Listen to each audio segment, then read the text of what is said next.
Well, welcome to the Weather Classroom, and today we focus on several topics.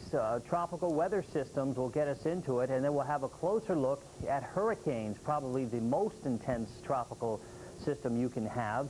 And specifically, we're actually going to go back in time and take a look at a fairly strong hurricane, Hurricane Gloria, which affected the eastern United States in 1985. So we'll be touching on hurricanes, how they form. We'll talk a little bit how the planes fly into the hurricanes. We'll talk about how hurricanes are classified. And you can always find out more in your Weather Classroom textbook in Chapter 12. A large percentage of hurricanes that affect the United States form miles away from the U.S. coast, most in the Atlantic Ocean. The Weather Channel's Jim Cantore explains how they actually form. Hurricanes can be very destructive and deadly. Hurricane Hugo caused nearly $10 billion worth of damage and 49 lives lost. Andrew ripped through South Florida and Louisiana, causing an estimated $30 billion worth of damage, and 54 people lost their lives. The storms normally pick up in intensity as they steam across the ocean. A hurricane is a vast heat engine. The fuel is the warm ocean water. It feeds heat and moisture into the air, getting sucked into the center of the storm. Some of the incoming air rises into the spiral rain bands that surround the storm's core. As warm air reaches the eye wall, it rises rapidly and condenses into clouds of rain.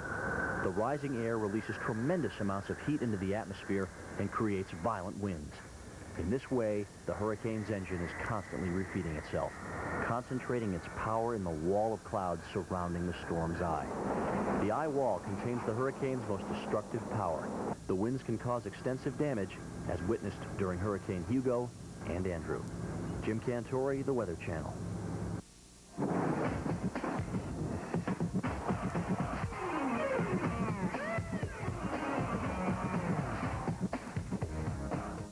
When we talk about tropical weather, we're talking about basically areas of low pressure. Now, we normally talk about areas of low pressure, and maybe you think about rain or snowstorms like what we've had recently that form over land and can bring us some nasty weather. But when we talk about tropical systems, we're talking about an area of low pressure that develops over water. And those that affect the United States generally develop in the Atlantic, maybe the Caribbean, and even sometimes in the Gulf of Mexico. They feed on the warmer waters that are found there in the summertime and or even the early part of fall. So the first beginnings of a tropical system might be actually very difficult to pick out when you look at the satellite picture. It looks something like this. And from an untrained eye, they look like nothing, but that basically is a tropical depression. And a tropical depression will actually have a closed circulation, so an area of low pressure is actually there. The winds are not very strong, however. They may be less than 39 miles per hour. As it starts to organize and develop a little bit better, then it definitely at least looks like a blob of clouds.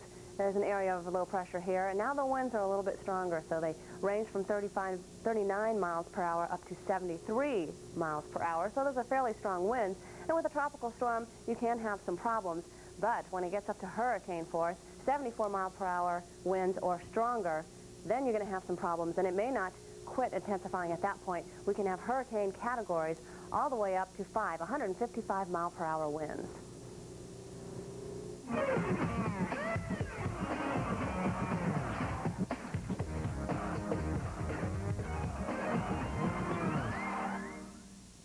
Well, one tool forecasters use to measure a hurricane's destructive potential is the Saffir-Simpson Scale. The Weather Channel's Dale Eck explains how it works.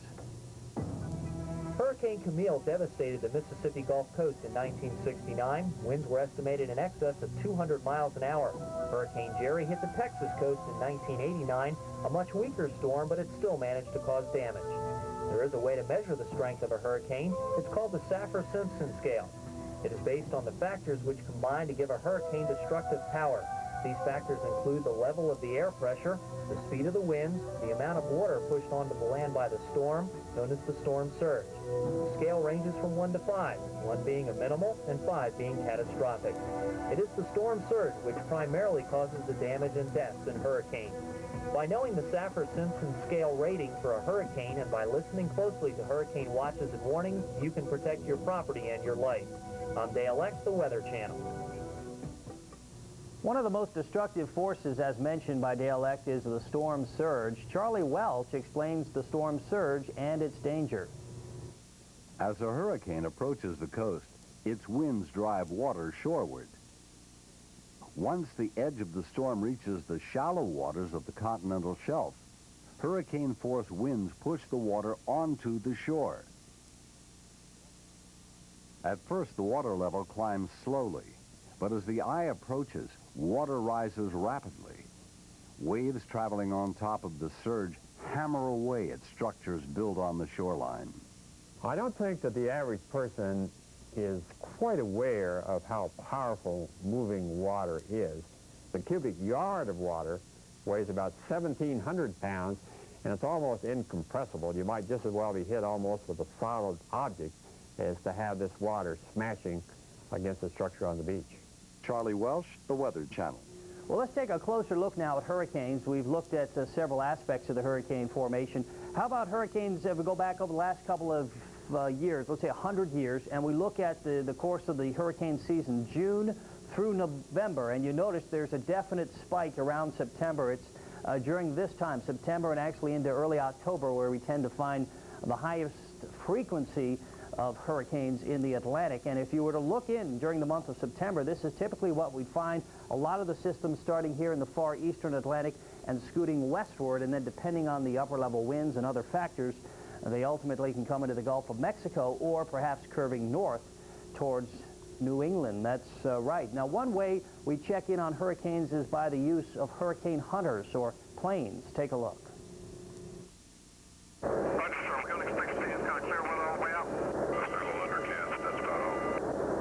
Cloud cover is sparse. One of the C-130 Storm Tracker planes based in Biloxi makes a reconnaissance training flight. Preparation starts in the early afternoon as the 8-man crew goes through a detailed briefing. The mission can be dangerous, but the crew has complete confidence in their transportation. C-130 was built for cargo transport, short field landings, and it gives us a good capability for flying into the storm. We fly directly through the side of the storm, penetrating the eye wall. When in the air, the plane sends information to the Hurricane Center on the progression of storms by dropping sophisticated measuring devices. As the cylinder descends through the clouds, it measures the air temperature, pressure, wind speed and direction, and sea surface temperature. That information is used to help them determine where the actual storm is, what the storm is doing. We are data collectors. We don't try to predict where the storm is going. We simply collect the data for them. The plane and crew are always on standby, and they are a vital part of the information gathering process to help save lives and property in the event of a landfalling hurricane. I'm Jim Cantore, the Weather Channel. While most people think of the danger of hurricanes being in Florida, hurricanes often stray from tropical regions into northern waters.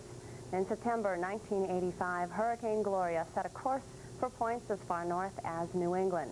Here's a look back at Gloria. Several days before landfall, Hurricane Gloria was one of the most powerful hurricanes observed in the Atlantic Ocean.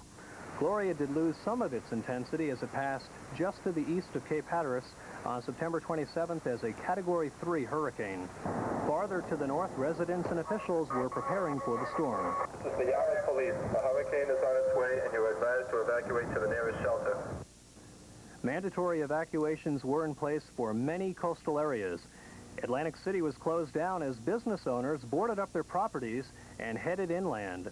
The Weather Channel tracked the storm as it headed towards the northeast.